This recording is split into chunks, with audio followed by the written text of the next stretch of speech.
Ang sulat ni Pablo sa mga taga-Kolosas. Unang kabanata. Mula kay Pablo, apostol ni Kristo Jesus ayon sa kalooban ng Diyos, at mula rin sa kapatid nating si Timoteo, para sa mga taga-Kolosas na hinirang ng Diyos at mga tapat na kapatid kay Kristo. Sumainyo nawa ang pagpapala at kapayapaang mula sa Diyos na ating Ama. Tuwing ipapanalangin namin kayo, lagi kaming nagpapasalamat sa Diyos na Ama ng ating Panginoong Hesukristo. Nabalitaan namin ang inyong pananalig kay Kristo Jesus at ang inyong pag-ibig sa lahat ng hinirang ng Diyos. Dahil sa pag-asang makakamtan ninyo ang mga inihanda para sa inyo doon sa langit. Nalaman ninyo ang tungkol sa pag-asang ito nang ipangaral sa inyo ang salita ng katotohanan, ang magandang balita na dumating sa inyo. Ito'y lumalaganap at nagdadala ng pagpapala sa buong daigdig. Tulad na nangyari sa inyo mula nang marinig ninyo at maunawaan ang katotohanan tungkol sa kagandahang loob ng Diyos. Natutunan ninyo ito kay Epafras, ang aming kamanggagawa, tapat na lingkod ni Kristo at kinatawan ninyo. Sa kanya namin nalaman ang tungkol sa pag-ibig na ipinagkaloob sa inyo ng Espiritu. Kaya't mula nang marinig namin ito, patuloy naming idinadalangin sa Diyos na sana'y ipabatid niya sa inyo ng lubusan ang kanyang kalooban sa pamamagitan ng karunungan at pangunawang kaloob ng Espiritu. Sa gayon, makapamumuhay na kayo ng karapat-dapat at kalugod-lugod sa Panginoon.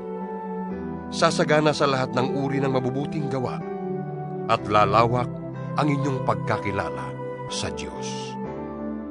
Idinadalangin din naming patatagin niya kayo sa tulong ng kanyang dakilang kapangyarihan upang masaya ninyong matiis ang lahat ng bagay na may pagtitiyaga.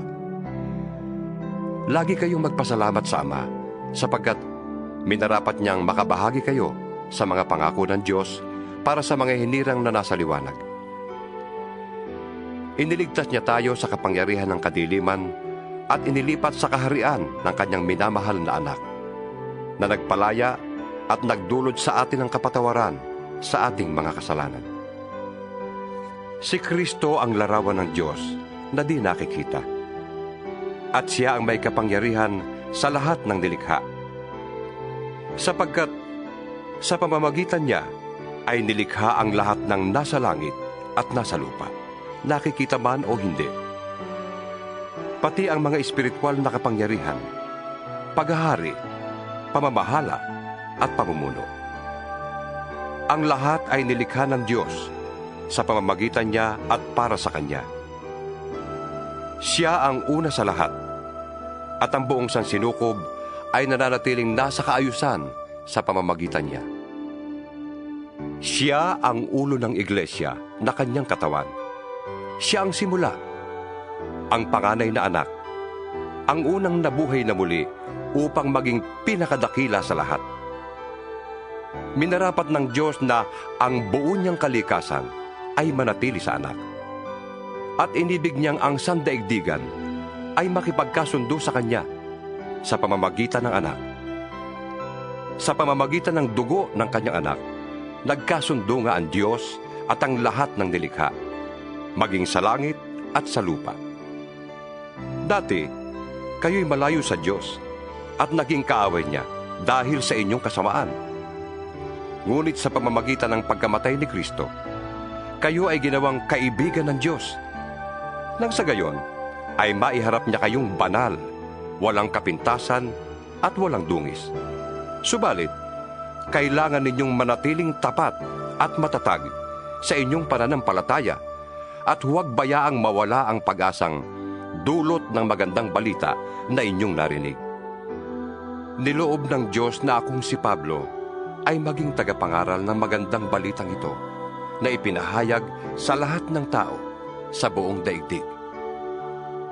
Nagagalak ako sa aking paghihirap alang-alang sa inyo, sapagkat sa pamamagitan nito'y naipagpapatuloy ko ang paghihirap na tulad ng kay Kristo na kailangan ko pang gawin para sa iglesia na Kanyang katawan. Ako'y naging lingkod nito nang hirangin ako ng Diyos upang ipahayag sa inyo ang kanyang salita. Ang hiwaga na sa mahabang panahon ay inilihim sa maraming salit-saling lahi, ngunit ngayoy inihayag na sa kanyang mga hinirang. Inibig ng Diyos na ihayag sa lahat ng tao ang dakila at kamanghamanghang hiwagang ito na walang iba kundi si Kristo na nasa inyo. Siya ang ating pag-asa na tayo'y makakabahagi sa kalwalhatian ng Diyos. Yan ang dahilan kung bakit ipinapangaral namin si Kristo.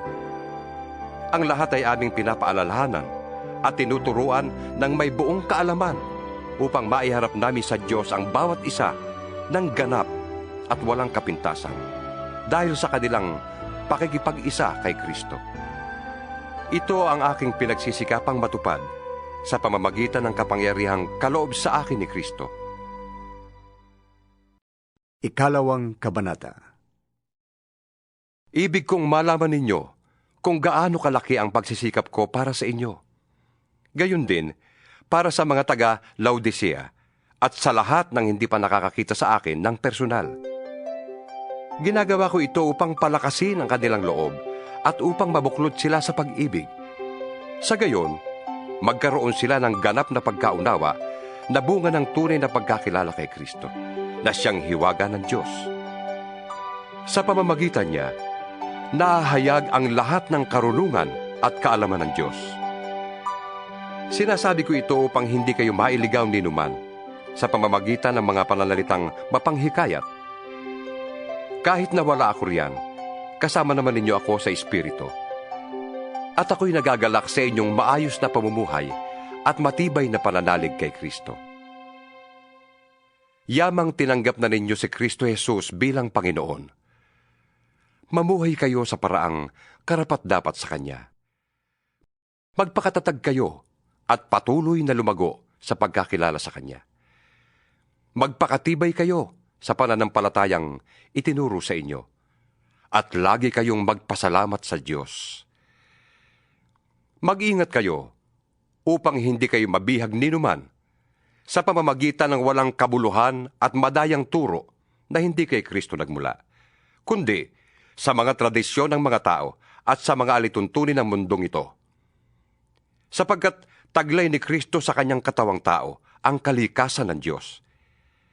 Kaya't kayo'y ganap na sa pamamagitan ng inyong pakikipag-isa sa Kanya na siyang nakakasakop sa lahat ng kapangyarihan at pamamahala.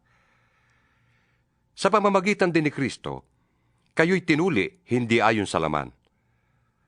Ang pagtutuling ginawa niya sa inyo ay ang pagwawaksi ng masasamang hilig ng laman. Sa pamamagitan ng bautismo, nalibing kayong kasama ni Kristo at muli rin kayong nabuhay na kasama niya dahil sa inyong pananalig sa kapangyarihan ng Diyos na muling bumuhay sa Kanya. Kayong dating patay dahil sa kasalanan, kayong mga hintil na hindi nasasakop ng kautusan ay binuhay ng Diyos na kasama ni Kristo. Pinatawad niya ang ating mga kasalanan at pinawalang bisa ang lahat ng kasulatan laban sa atin, pati ang mga pananagutang kaugnay nito.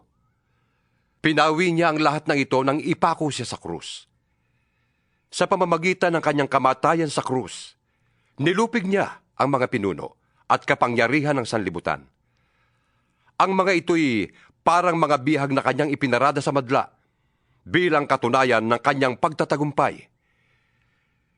Kaya't huwag na kayo magpapasakop pa sa anumang alituntunin tungkol sa pagkain o inumin tungkol sa mga kapistahan, sa bagong buwan o sa araw ng pamamahinga. Ang mga ito'y larawan lamang ng mga bagay na darating. Ngunit si Kristo ang katuparan ng lahat ng ito. Huwag kayong magpapatangay sa mga nagpapakita ng maling pagpapakumbaba at sumasamba sa mga anghel. Ipinagmamalaki nilang sila nakahihigit sa inyo dahil sa kanilang mga pangitain. Ngunit ang totoo, nagyayabang lamang sila dala ng kanilang isipang makalaman. Hindi sila nagpapasakop kay Kristo na siyang ulo at may kapangyarihan sa buong katawan. Siya rin ang nagturugtong ng mga bahagi nito sa pamamagitan ng mga kasukasuan at mga litin. Siya ang nangangalaga at nagpapaunlad sa buong katawan ayon sa pag-unlad na ninanais ng Diyos. Kayo'y namatay ng kasama ni Kristo at hindi nasakop ng mga alituntunin ng mundong ito. Bakit pa kayo sumusunod sa mga alituntuning tulad ng huwag hahawak nito, huwag titikim yan, huwag gagalawin yon? Ang mga ito'y utos sa turo lamang ng tao at nauukol sa mga bagay na nauubos kapag ginagamit. Sa biglang tingin, tila nga makakabuti ang ganoong uri ng pagsamba at ang ganoong pagpapakumbaba at pagpapahirap sa sariling katawan. Ngunit ang mga ito ay hindi nakakapigil sa hilig ng laman. 3 kabanata. Binuhay kayong muli na kasama ni Kristo. Kaya't ang pagtuunan ninyo ng isip ay ang mga bagay na nasa langit na kinaroroonan ni Kristo, na nakaupo sa kanan ng Diyos. Ang mga bagay na panlangit ang isaisip ninyo, hindi ang mga bagay na panlupa. Sapagkat namatay na kayo at ang inyong tunay na buhay ay natatago sa Diyos kasama ni Kristo. Si Kristo ang inyong buhay. At kapag siya nahayag na, mahahayag din kayong kasama niya at makakahati sa kanyang karangalan. Kaya't dapat nang mawala sa inyo ang mga pagnanasang makalaman, ang pakikiapid, kahalayan, mahalay na simbuyo ng damdamin, masasamang nasa, at ang kasakiman na isang uri ng pagsamba sa Diyos-Diyusan. Dahil sa mga ito, tatanggap ng parusa ng Diyos ang mga taong ayaw pasakop sa Kanya. Kayo man ay namuhay din ayon sa mga pitang yon, nang kayo'y pinagaharian pa ng mga ito. Ngunit ngayon, itakwil na ninyo ang lahat ng galit, poot at sama ng loob. Iwasan na ninyo ang panlalait at malaswang pananalita. Huwag kayong magsisinungaling sa isa't isa. Yamang hinubad na ninyo ang dati ninyong pagkatao, pati ang mga gawa nito. Isinuot ninyo ang bagong pagkatao, na patuloy na nababago at nagiging kalarawan ng Diyos na lumikha sa inyo, upang lalo ninyo siyang makilala. Kaya't sa kalagayang ito, wala nang pagkakaiba ang Grego at ang Hudyo, ang tuli at ang dituli, ang barbaro at ang mabagis na tao, ang alipin at ang malaya. Si Kristo ang pinakamahalaga sa lahat, at siya'y nasa inyong lahat. Kaya nga, yamang kayo'y hinirang ng Diyos. Minamahal niya at pinili para sa Kanya. Dapat kayong maging mahabagin, mabait, mapagpakumbaba, mahinahon at mapagtiis. Magpasensya kayo sa isa't isa at magpatawad kayo kung may hinanakit kayo kanino man. Magpatawad kayo gaya ng pagpapatawad sa inyo ng Panginoon. At higit sa lahat, magmahalang kayo sapagkat ang pag-ibig ang buklod ng ganap na pagkakaisa. Paghariin ninyo sa inyong puso ang kapayapaang kaloob ni Kristo, sapagkat yan ang dahilan kung bakit kayo tinawag sa iisang katawan. Magpasalamat kayong lagi. Ang salita ni Kristo ay hayaan ninyong lubusang manatili sa inyong puso. Turuan ninyo at paalalahanan ang isa't isa ng may buong karunungan. Buong puso kayong umawit ng mga salmo, mga himno at mga awiting espiritual nang may pagpapasalamat sa Diyos. At anuman ang inyong sasabihin o gagawin, gawin ninyong lahat sa ngalan ng Panginoong Hesus, at sa pamamagitan niya'y magpasalamat kayo sa Diyos Ama.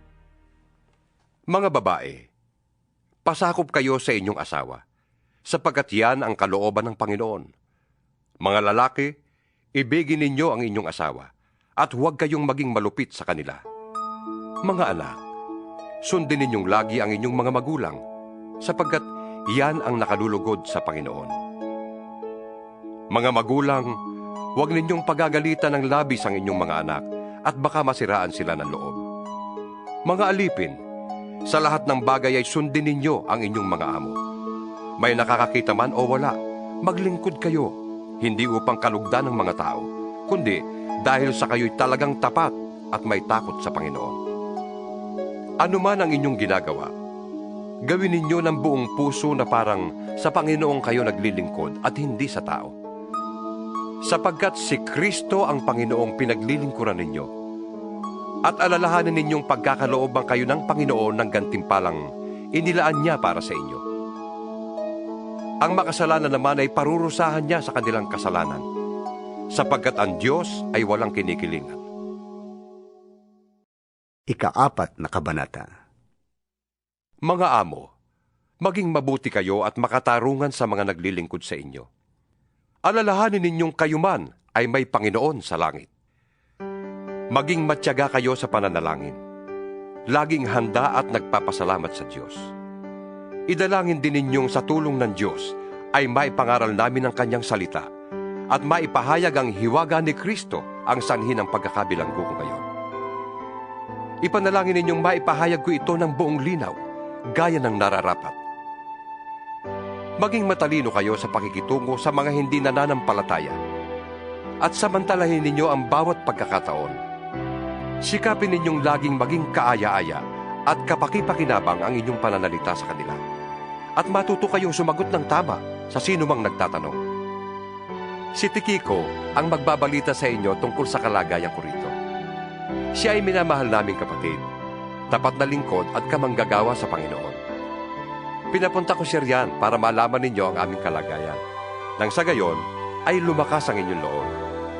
Kasama niya ang tapat at minamahal nating kapatid na si Onesimo, na kasamahan ninyo. Sila ang magbabalita sa inyo ng lahat ng nangyari dito. Kinukumusta kayo ni Aristarco, na bilanggo rin kasama ko, at ni Marcos na pinsan ni Bernabe. Meron ng bilin sa inyo tungkol kay Marcos, na malugod nyo siyang tanggapin pagdating niya riyan. Kinukumusta rin kayo ni Jesus, na kilala rin sa pangalang Justo. Silang 3 lamang ang mga Kristiyanong Hudyo rito, na kasama ko sa pangangaral tungkol sa pag-ahari ng Diyos. At sila'y malaking tulong sa akin. Kinukumusta rin kayo ng kababayan ninyong si Epapras, na lingkod ni Kristo Jesus. Lagi niyang idinadalangin ng buong taimtim na kayo'y maging matatag, ganap at lubos na masunurin sa kalooban ng Diyos. Saksi ako sa pagsisikap niya para sa inyo at sa mga nasa Laodicea at Hierapolis. Ipinapakumusta rin kayo ni Demas at ng minamahal nating manggagamot na si Lucas. Ikumusta ninyo ako sa mga kapatid sa Laodicea, gayon din kay Ninfas at sa iglesyang nagtitipon sa kanyang bahay. Pagkabasa ninyo ng sulat na ito, ipabasa rin ninyo sa iglesia sa Laodicea. Basahin din ninyo ang sulat kong manggagaling doon, at ipakisabi ninyo kay Arkipo na ipagpatuloy ang gawaing tinanggap niya sa Panginoon. Akong si Pablo ang siyang sumulat ng pagbating ito. Huwag niyo sanang kalilimutan na ako'y nakabilanggo. Naway sumainyo ang pagpapala ng Diyos.